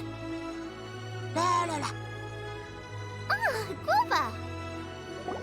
Whoa, what's this? Hold up. Things are taking an unexpected turn on the Masterful Chef stage. Xiangling's mysterious assistant appears to be aiding her opponent. Judges, are we going to allow this? We knew in advance that Xiangling would be accompanied by a mysterious assistant, and the judges agreed that the two could be classed as one individual for the purposes of the competition. But what do we say to this? I take no issue with it. In any case, the assistant hasn't done much in the way of assisting. No competition would be complete without a little drama. All a part of being young. I won't be the old fogey that ruins it for them. Please allow me to explain to our host. Prior to the competition, the judges reviewed both contestants, and we can comfortably confirm that neither side is participating in a way that contravenes the competition rules. Xiangling is a highly accomplished chef, and her assistant is more like family to her. Xiangling prepares all of her own dishes herself. All that her assistant will do is occasionally provide a fire source. Given Xiangling's level of culinary skill, the difference between her using firewood or her assistant is a trivial one. I appreciate everyone's concerns. The presence of a mysterious assistant performing strange dance moves to cheerlead for Xiangling is a little unexpected. But the mysterious assistant has now started cheerleading for Smiley Yanxiao too, demonstrating total impartiality. By encouraging both Xiangling and her opponent, they have proven to be a fair supporter. That's right! Guoba's not really outside help. Guoba just likes to watch people cook. I'm sure the only reason they went over there is to try to help Yanxiao feel less nervous.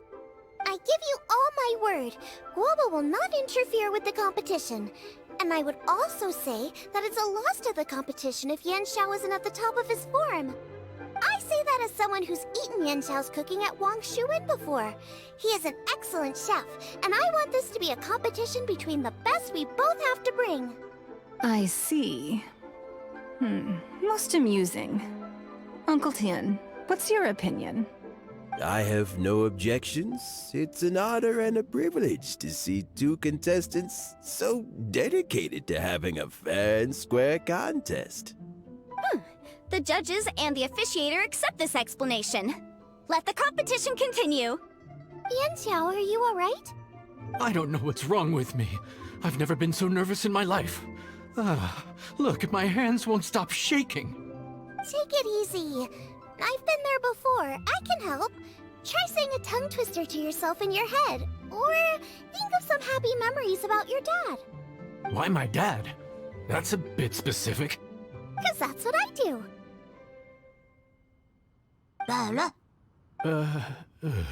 I guess I'll think of my mom then. Anyway, you should carry on. I'll be fine. Don't hold up your own dishes on my account. Nothing's being held up. I'm finished already. Huh? Oh, right. Then I need to focus up and win this thing. There you go. That's the attitude we want. You're a very capable chef, Yanxiao. So come on, show everyone what you're made of, just like you showed us last time at Wang Shuwen. Yes, you're right. I can do this. I can do this. Thank you, Xiangling. And thanks to your, well, thanks. Time for me to get cooking.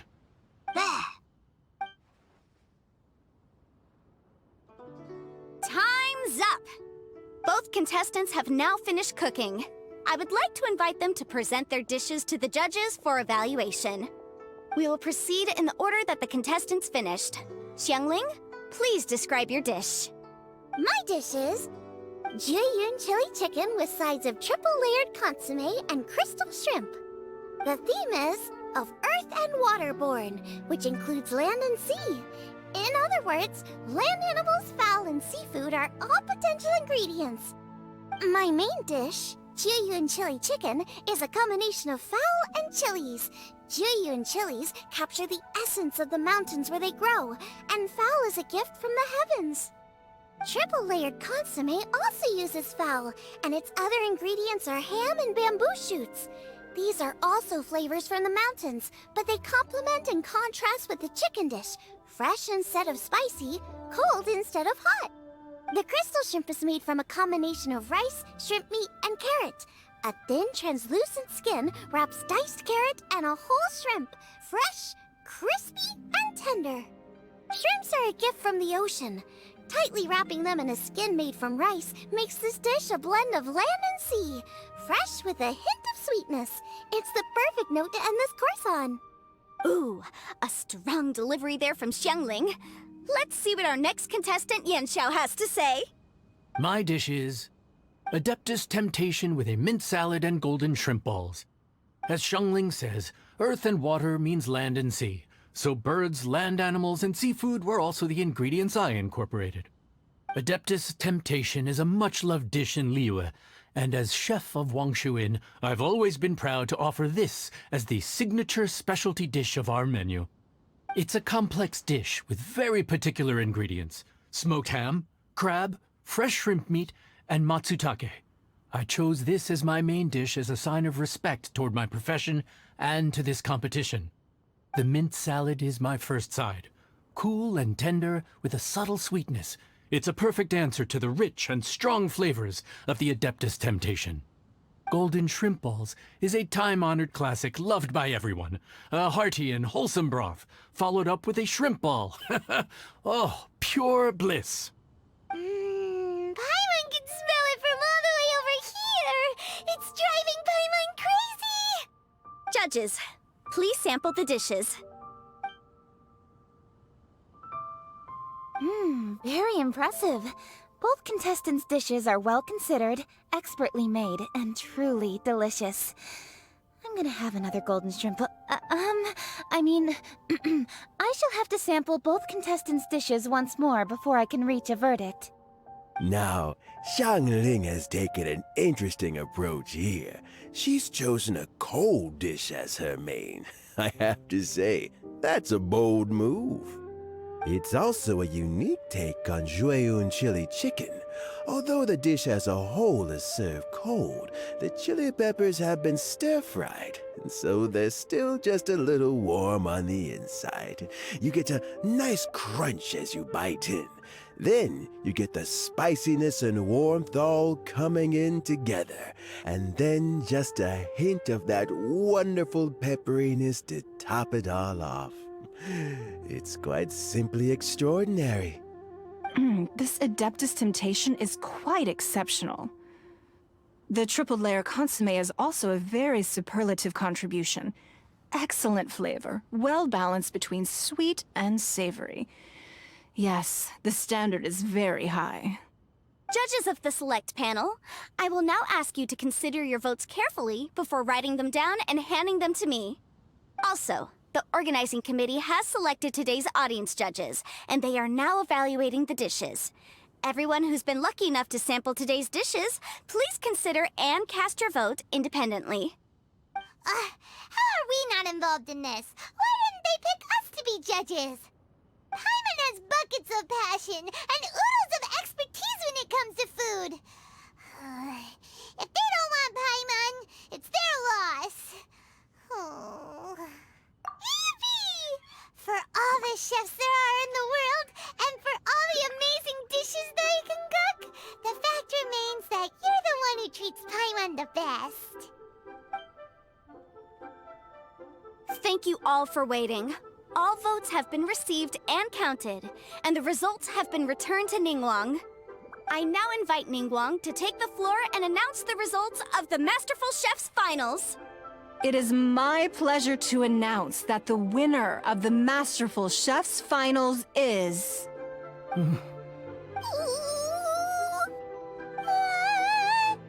by a mere 1 vote margin, Xiangling! Wow! What? How is it so close? Well, there it is. I knew it. It was a close contest, but we have a winner. Liyue Harbor's Xiangling has beaten Dihua Marsh's Yanxiao by just 1 vote. There can only be one winner, but the fact that this was so close shows just how much both of these outstanding chefs managed to impress our judges. Thank you both for your stellar contributions here today. A big thank you to all the audience for being here today, especially those who have come from far and wide. As officiator, I declare the result of this competition to be fair and valid, thus bringing the Masterful Chef's Finals to a close. Thank you all for coming. Until next time. Please exit the venue in an orderly fashion, and remember to take all of your personal belongings with you. Come on, let's go over and take a look.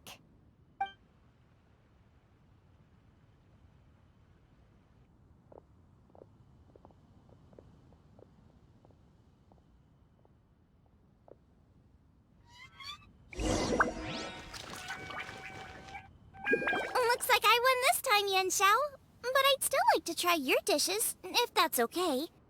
Sure, I'll have a try of yours too. Oh, truly exquisite. No doubt in my mind why you're the winner here. This Adeptus temptation is really good. It's so fresh, I'm almost moved to tears. Well, just goes to show that you have a taste for the finer things in life. No, you've got me all wrong. We're just a small neighborhood restaurant too, so I totally understand. Food is life, and customers are at the heart of all food culture. So humble food cooking is not to be looked down upon. Is that right? Huh. I'd heard you'd gotten famous for your experimental approach to cooking and were all about fancy and exclusive foods. Never realized you'd done your time in a small kitchen too. Well, there you have it. All the greats come from the smaller places. The same goes for you. You can't work in an inn kitchen unless you know how to consistently please customers. It's no wonder your food is so top-notch. You're the kind of competition I'm glad to have. Let's stay in touch.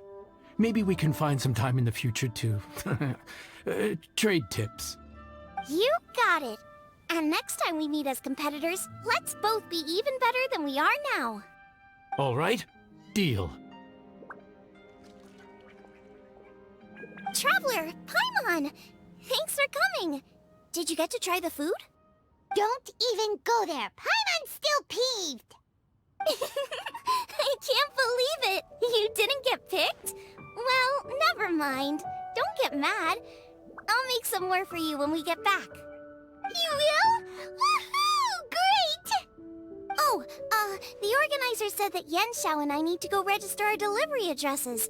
Apparently they're gonna deliver an exclusive ingredients package and the prize money at a later date. So I need to get moving. I'll come find you guys after. Xiangling seems really happy. Good for her. Looks like Kuching and Ningguang left already. As the organizers, they must have gone to wrap up some last-minute things. Let's go ask them for an update about the statue.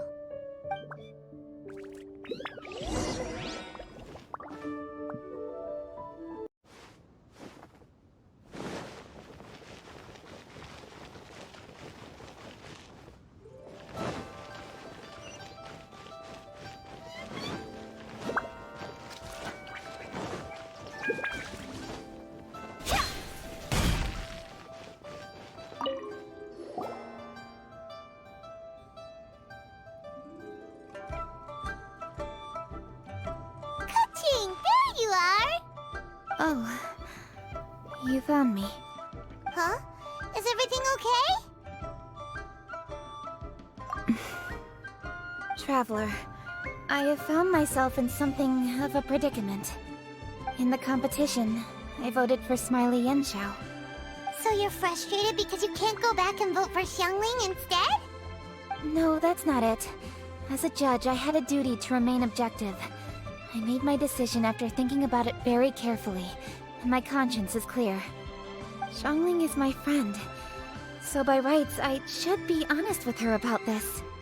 But, as you know, I voted based purely on my personal opinion. As a contestant, Xiangling may not be able to appreciate this, and I do not know how to deal with people of her temperament. I just don't know how to break it to her.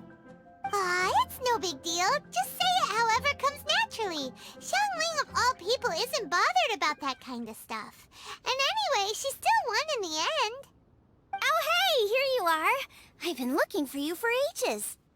Xiangling, there's something I need to tell you. What is it?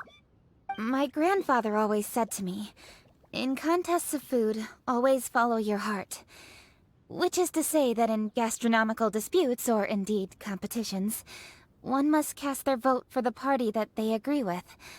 This decision must be based on one's honest thoughts, not influenced by any external factors. Of course, that was just my grandfather's opinion, but I have to say, I am inclined to think he had a point. So, despite the fact that I am your friend, I cast my vote for Smiley Yenchao's Adeptus Temptation. Well, maybe it was. I like golden shrimp balls. Is that a problem? You were acting so serious that I honestly thought something was up. It's fine. Doesn't bother me one bit. Huh? You voted for who you wanted to, and that's totally okay. In fact, that's exactly how it should be. Otherwise, how could it be a fair competition? So, you made a point of telling me. Is that because you were worried that it made you a bad friend? Don't be absurd. Didn't I say already? I love this about you. You're just so conscientious about everything. Half-baked feedback just isn't meaningful to me at this stage.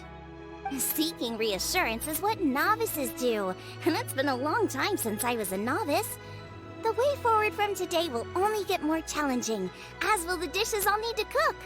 Honestly, I'll meet friends like you along the way. You have a strong sense of responsibility, Kuching. But you know, not everything is always about responsibility. Yes, you're a Qixing, but you're also you, Kuching. When you're with friends, you don't need to think about everything so thoroughly. You know that's what Ningguang's like, right? Beto's always telling me about how well she gets along with Ningguang. They even play chess aboard her ship sometimes. So you see, Ningguang's kind of bold in that she doesn't let her identity and reputation get in the way of her ability to have a good time. You could take a leaf out of her book. Outside of work, it's time to let go and relax. Traveler, Xiangling, anyway, what are we standing around here for? Let's go and check on the status of the Stove God statue. Oh, yeah! Paimon had nearly forgotten about that. Let's go see.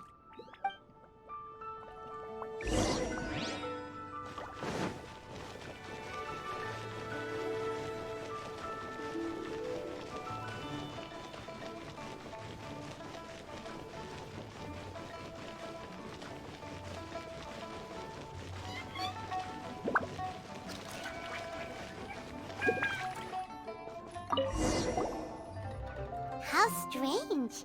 It hasn't changed one bit. This doesn't make any sense. We cooked our hearts out. Does this mean the competition wasn't enough to awaken the statue? Oh well. I suppose it was simply not meant to be. Yeah, we've waited this long already. There's no harm in waiting a little longer. Right, Xiangling? Yep, there's still time. Let's be patient. We'll all see this through together. On another note, I have some good news for you, Kuching. Things are looking optimistic for that recipe you gave me. Master came by before the competition and filled in the parts that were missing. So now I'll be able to cook it. In fact, I'll go find somewhere to make it right now. Wait here. Xiangling. Oh, and Traveler, could you come with me? Huh? You only just beat Smiley Yanchao. You think you're up for challenging us already?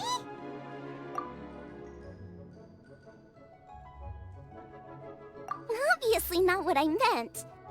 You collect recipes, don't you? I thought you'd probably be needing this dish during your travels, so I figured I'd share it with you. Oh, right! Paimon knew that. Sheesh, we totally misread that situation. Huh? Jeez, careful eating your words so fast. You'll give yourself heartburn. What are you staring at me for? Go on, go get on with your cooking.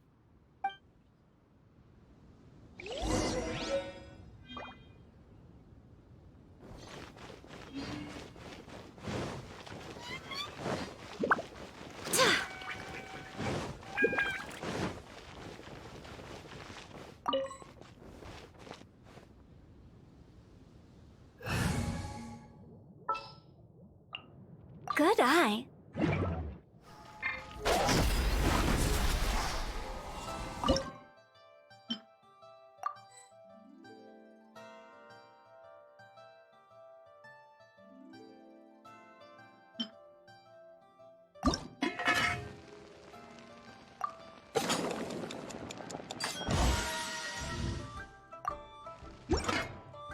It's done!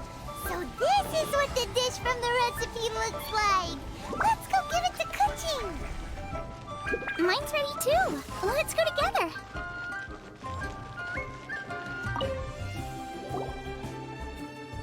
We're back! The Traveler and I made one each. Here, have a taste while it's still warm. Thank you. Don't mind if I do.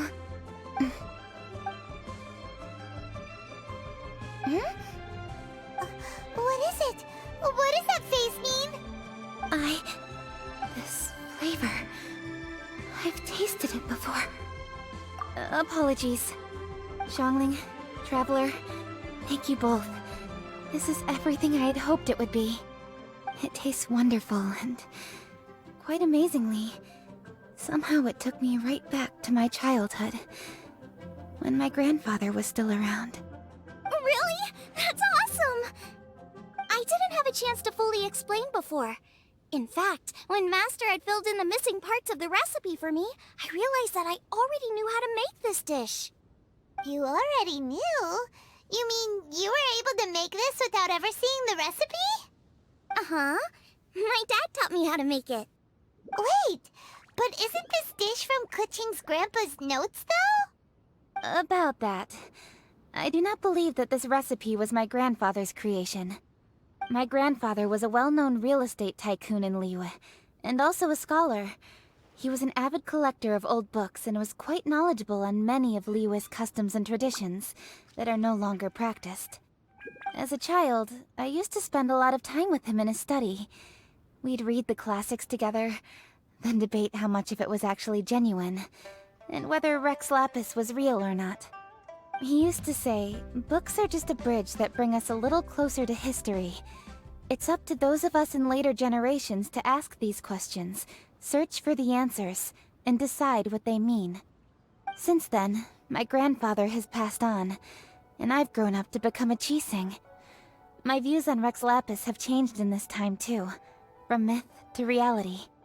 For me, the name Rex Lapis is inextricably wound up with memories of my grandfather. Whenever I see his name written down, it always reminds me of sitting in my grandfather's study, seeing all of his notes. As I said earlier, this recipe came from those same notes. It's an ancient dish that he was trying to restore to its original form. But, unfortunately, without the full recipe, he never quite succeeded. Still, each time he tried cooking it, he'd always get me to have a taste while it was still warm. The memories. This really is the taste of my childhood. Ancient dish? Are cornbread buns really that old? Well, at least in my family it is. My dad learned how to make it from his dad, and supposedly it's been passed down that way for generations. We call them chili mince cornbread buns. They're a traditional folk food snack, easy to pack up and take with you on the road, so they're the perfect thing to eat on the go. Seeing Guoba just reminded me of something. I actually made this dish on the day I first met Guoba. How did you first meet? It was in a cave in the mountains. I ducked inside to get out of the rain and saw an offering table in there, so I put the cornbread buns I'd brought with me on it. Then I ended up falling asleep, and when I woke up, I found out that Guoba had eaten every last one. Guoba followed me around ever since. We're practically family now. Hold up! Stop the conversation! Look! The stone! It burst open! It's... Guoba? What are you... What? Mother? Ah, I see the chili mince cornbread buns have been served. Master! Granny, look! The stove god statue looks just like Guoba! Oh, Indeed it does. After all, Guoba is the deity you've been searching for. God of the stove. Guoba is a god? You asked me if a sufficiently festive atmosphere would be enough to reawaken the stove god. And my answer is this. Yes. And no. The stove god has always been a deity with great affection for the people, and who acts in response to their desires. To him, the heart's passions and the heart's desires are not the same thing. Passion can be a technique, a skill, something derived from experience. But desires, they are deeper, more innate. They are the heart's strength in its purest form. Masterful chefs is wonderfully exciting, but it is more an exercise of passion than of desire. And passion alone will not suffice to reawaken the stove god from his deep slumber. But just now, when Kuching ate this dish she had longed for, a deeply held desire was fulfilled. As well as receiving an answer to her question, she also gained something much more precious. A moment of poignant nostalgia so vivid, it felt like she was right there alongside her grandfather. The enormous power unleashed by the fulfillment of this desire resonated with the stove god's statue, and caused it to manifest once more the form it took in the past. Of course, the stove god himself is not contained within the statue. The true stove god has been here with us all along. How does it feel, seeing a statue of yourself from your glory days? Look at him. Still so majestic. Glory days? Wait, what happened? Did Guoba used to be different from now? Oh, yes. Back in his day, your Guoba was once the patron god of the soil. But all the wisdom and power he had then, he has since surrendered to the soil itself. A god surrendering their power to the soil. I have heard this turn of phrase before, but what does it mean? The kinds of trials and tribulations that a land can face are far more than you could imagine. Droughts, floods, torrential rain, hurricanes, earthquakes, tsunamis, fires, and plagues. The threat of disaster will never fully disappear from Liyue. Even woes that have never been faced before in history will come to pass in the future. Such things affect you mortals far more than we Adepti, with our immortal forms. He once walked with you over the barren plains until you arrived at last at the harbor. He joined you in building your dwellings and lighting the stoves. It was his hand that lit the very first street lamp of Liyue and brought the aroma of cooked food into every household in the land. You mortals no longer remember him, but back in the age when you did, he was the closest of all the Adepti to the common folk.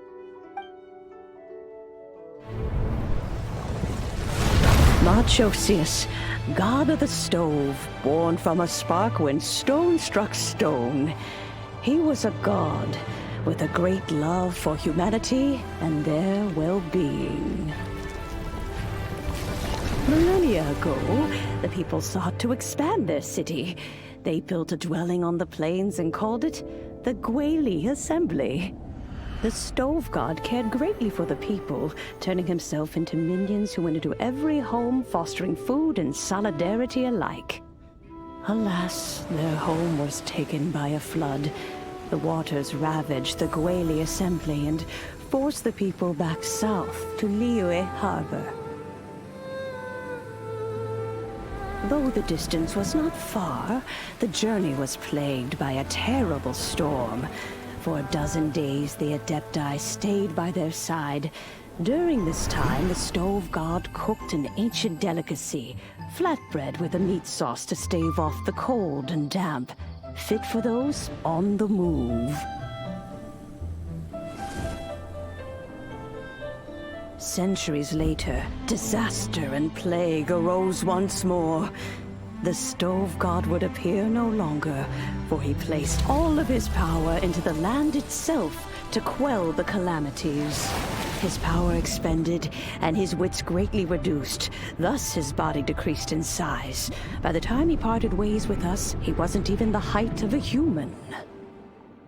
He told Rex Lapis and I of the dishes that bring joy and of the secrets of the flame, then went into the mountains and entered into a long slumber.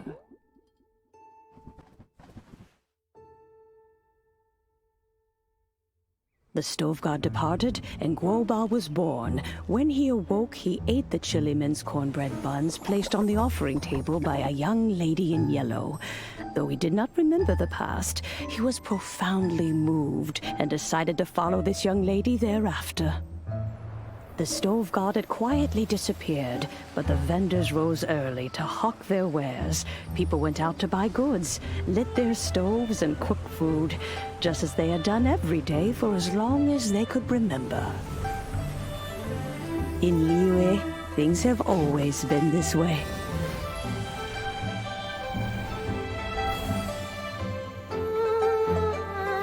Nature provides, the mountains rejoice. We are blessed by heaven's good grace. Years have gone by. The world has transformed, but our way of life survives.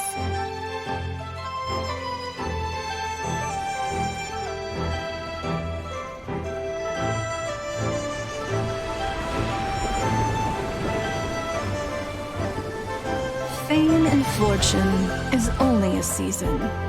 It is the moment that we should embrace.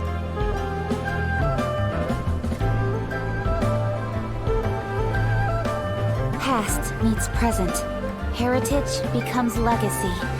Long into the future may we thrive. You once told me that dining is the profoundest of customs in the human world. To eat well is to consume vitality itself, and to drink well is to partake of the very essence of the world. It is a matter of paramount importance, you said, for people cannot face the arduous journey ahead on an empty stomach. At once a humble affair and a profound one. A humble meal of maize and spring water is also profound in that. By ensuring one's survival, it paves the way for millennia of human history and culture to come. My dear friend, Liyue has changed so much while you have slept. Looking at the prosperity and beauty around us today, does it make you happy? Guoba, this is kind of a huge deal. Why didn't you say anything? He is not who he once was. Even the power of speech evades him now. There is no way he could have told you. Oh. Guoba, but... Xiangling. Do not be saddened, Xiangling. There are two sides to everything. Guoba may have lost many of his formal faculties, but he is now as carefree as can be, without a single worry in the whole world. In this world we inhabit, who can truly be said to live a life free of all woes? Those with a mind and with the knowledge will certainly be troubled by all manner of things. But he has gone further than us in his journey. He had both wisdom and courage. Everything he took upon himself, he was also ready to part with. His carefree demeanor today is a testament to the fact that he is at rest. So since you are his friend, take good care of him. Go out to walk and play. Allow him to eat, drink, and be merry. I will! You can count on me! Xiangling, you have an adeptal affinity. Guoba follows you around because he has respect for you. The moment he awoke, he was met with a familiar flavor in the chili mince cornbread buns he ate. After all that time, he still recognized the dish he had invented, and he approved of you as the one who had cooked it. That's right. The taste of one's home cuisine always brings back memories of home. Though he remembered nothing, eating the food you had cooked gave him a feeling of familiarity. That is why he stuck by you. You may be the first person in history to give the stove god the experience of being a satisfied customer. That makes you quite a remarkable chef. If that's true, I couldn't be happier. Because putting a smile on customers' faces is what we chefs are called to do. Well then, it's getting late and I still have things to do. Time for me to say goodbye. Traveler, Paimon, Xiangling, thank you all very much. I look forward to spending more time together in the future. I guess my dad's probably heard the good news already, but I should still go catch up with him. Master, it's been a while since you came by. Why don't you join me? He thinks about you all the time, you know. He's always telling me to invite you over. Oh, goodness me. Then, far be it from me to refuse. Off we go, then. Let's saunter over gently and see how all the city folk are getting along.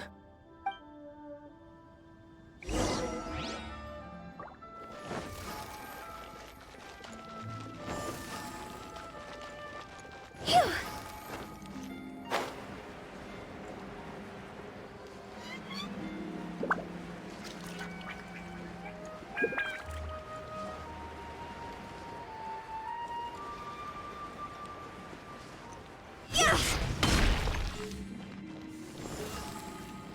Huh?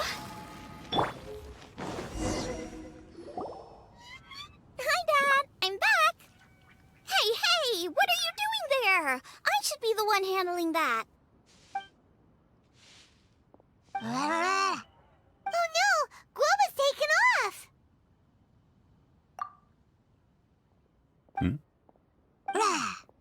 Oh, it's you. Hello there, old friend. Oh, bless my soul. Are you out for a stroll as well? Given the season, it felt fitting to take a leisurely walk while the meal is being prepared. Quite right. And it also gave us the chance to run into you. Guoba may not recognize you, but as ever, he seems quite delighted to see you. So, Guoba doesn't remember anything, but can still feel when something's familiar? Friendship will always withstand the ravages of time. Traveler, what do you think of the name of this festival? Moon Chase. The moon is a carrier of countless emotions. So many things only seem to surface as we gaze up beneath its poignant glow. Wherever the moonlight shines, the heart is wont to follow. Fond memories of those no longer with us. Debts of gratitude to old friends. The meaning of ages past and gone.